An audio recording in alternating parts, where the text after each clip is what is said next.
In today's video, I'm going to teach you how to use Trello for budgeting. We're going to set up a simple budgeting board from scratch, add income and expenses, use due dates and labels for clarity, and track payments by moving cards to a paid list.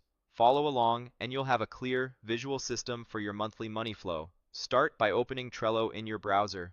From the home page, head to your boards view, where all of your boards live. Create a new board and give it a clear title, like Budgeting for this month. Short, specific names make it easier to find later. You'll be asked to choose a workspace. If you don't already have one, select the empty workspace option, and if Trello prompts you more than once, just confirm the same selection until it's set.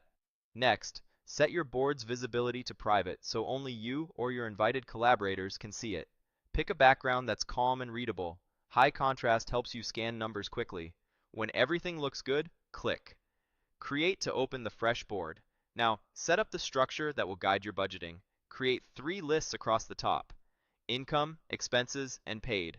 This layout mirrors your monthly flow: money coming in, money going out, and money you've already taken care of. In the income list, add a card and enter $1,500 to represent your expected income for the period. You can always add details inside the card later, but starting with the total keeps things simple. Move to the expenses list and add 2 expense cards: $400 grocery and $500 mortgage. Using both the amount and the category in the card title makes it easy to sort and compare at a glance. Open the $400 grocery card to add helpful tracking. Click Dates, choose the 18th of the month as the due date, and save. Due dates in Trello add a visual deadline and can trigger reminders so you don't miss recurring costs. Then click Labels and select the green label for groceries. Color coding helps you visually group similar expenses. Close the card to return to the board.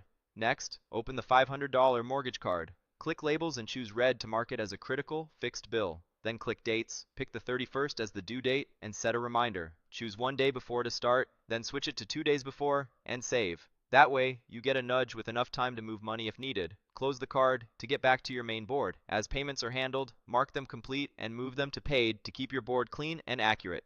On the grocery card, use the Mark Complete option to check off the due date so it turns green, signaling it's done. Then grab the $400 grocery card and drag it to the paid list. This gives you a satisfying visual record of progress. Do the same for the mortgage card. Mark it complete so the due date reflects that it's handled, then drag the $500 mortgage card over to the paid list. By ending each payment with that move, you'll always know what's left to tackle and what's safely off your plate. That's the full setup: a private budgeting board with clear lists, a single income card, 2 expense cards with due dates and labels, and a simple workflow of marking complete and moving cards to paid. Keep this routine going each month. Add new expense cards as they come up, reuse labels consistently, and rely on due dates and reminders to stay ahead of bills. With Trello, your budget becomes a living board you can scan in seconds, adjust anytime, and trust at a glance.